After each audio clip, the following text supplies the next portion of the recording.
Okay, hello everyone. Here we will talk about recurrence relations and generating function. This is Kailash Kumar. First of all, how to define recurrence relation. In this one, we'll discuss about how recursive techniques can be used to derive the sequences and how it can be used for solving counting problems. Means the problems related to the counting principle that can be solved by using this recurrence relation. Okay. Then after here we are saying the procedure for finding the terms of a sequence in a recursive manner is called to be as recurrence relation. Means whatever procedure or the method we are using for finding out the terms of a sequence in recursive way is called to be as recurrence relation. Okay.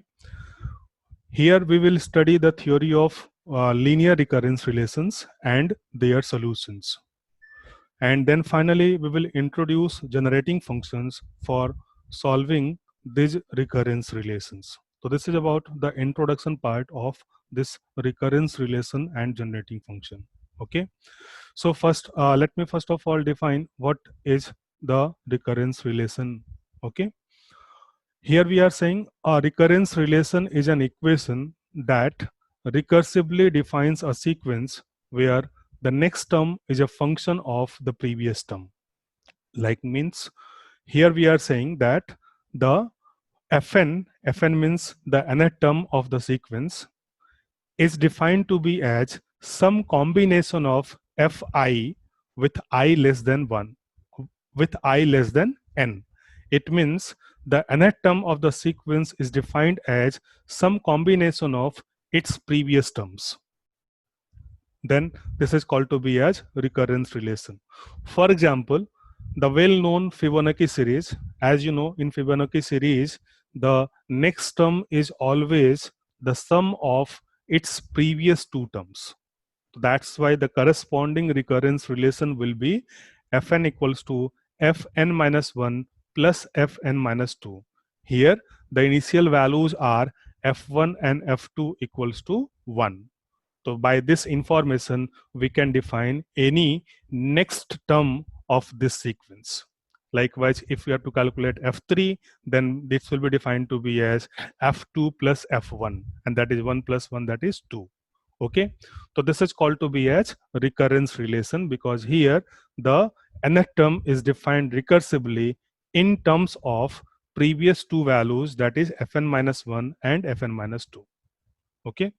There is one more example, that is the well-known problem of Tower of Hanoi. Here it is saying that fn equals to 2 times fn minus 1 plus 1 with initial value of f1 equals to 1. So these are the two examples of recurrence relation. As you can look upon in both the examples, the next term is dependent on the previous values. So that's why this is called to be as recurrence relation.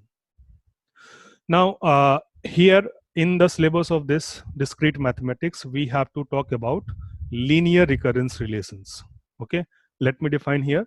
A linear recurrence relation with constant coefficients is of the form that is C0 an plus C1 an minus 1 plus C2 an minus 2 plus so on Ck an minus k is equals to Fn. Okay. Now, what is this C0, C1, C2, C3 are? So these all are constants. C0, C1, C2 up to Ck. These all are constant such that the Ck term cannot be equals to 0. Okay.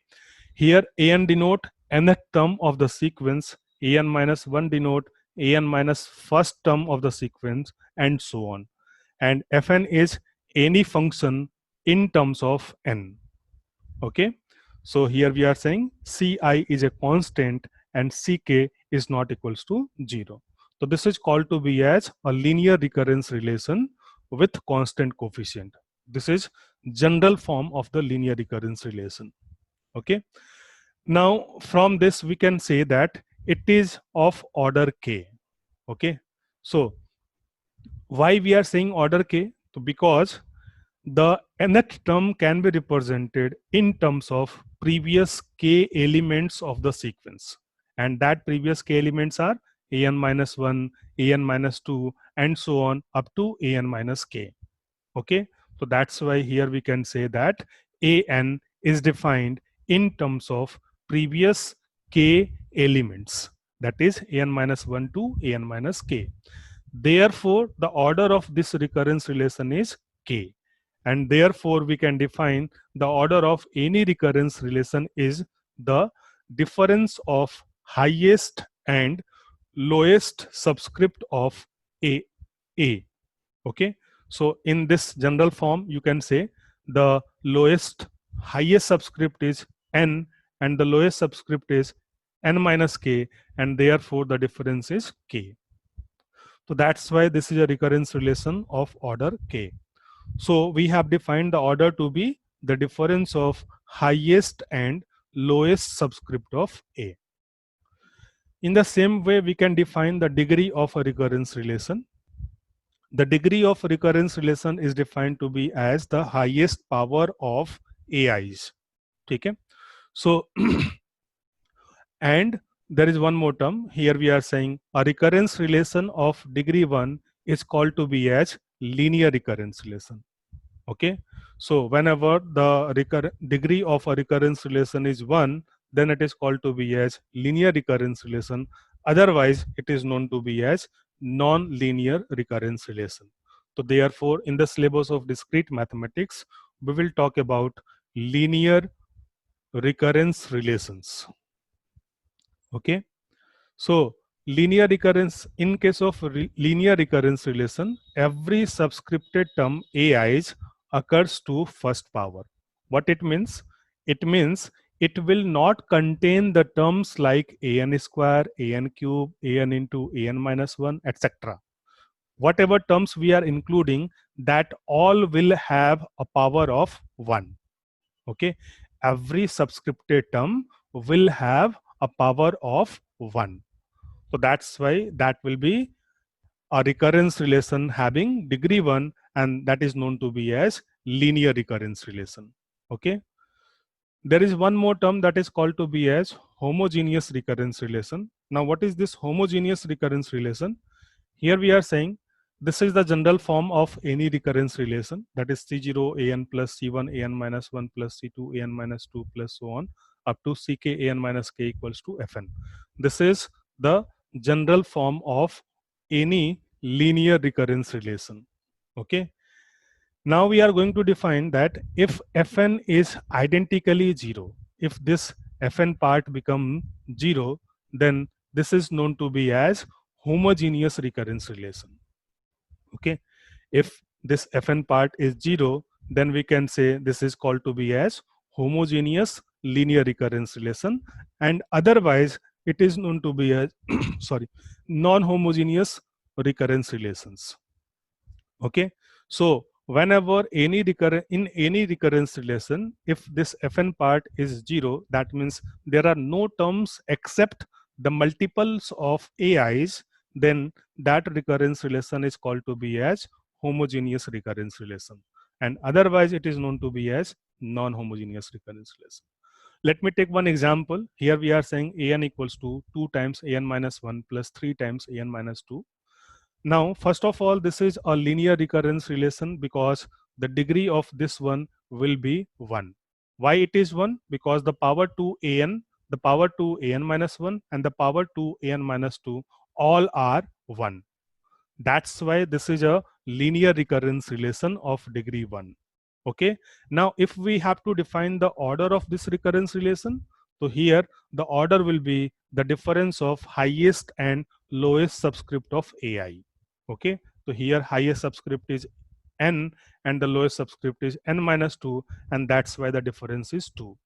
So therefore this particular example is of order 2 and degree 1, and that's why this is a linear homogeneous recurrence relation, because there is no term except the multiples of ai's.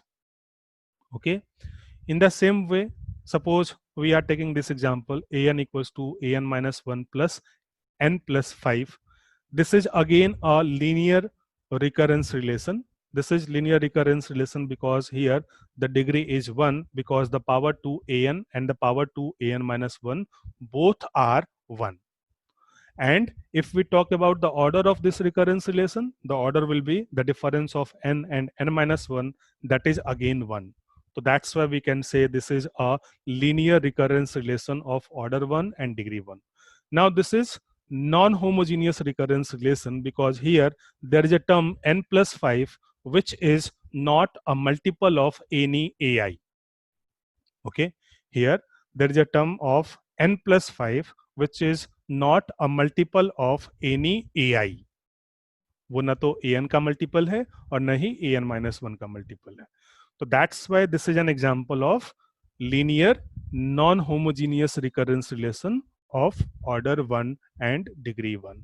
I hope it will be all clear to all of you. If any queries, let me know. Okay, thank you all.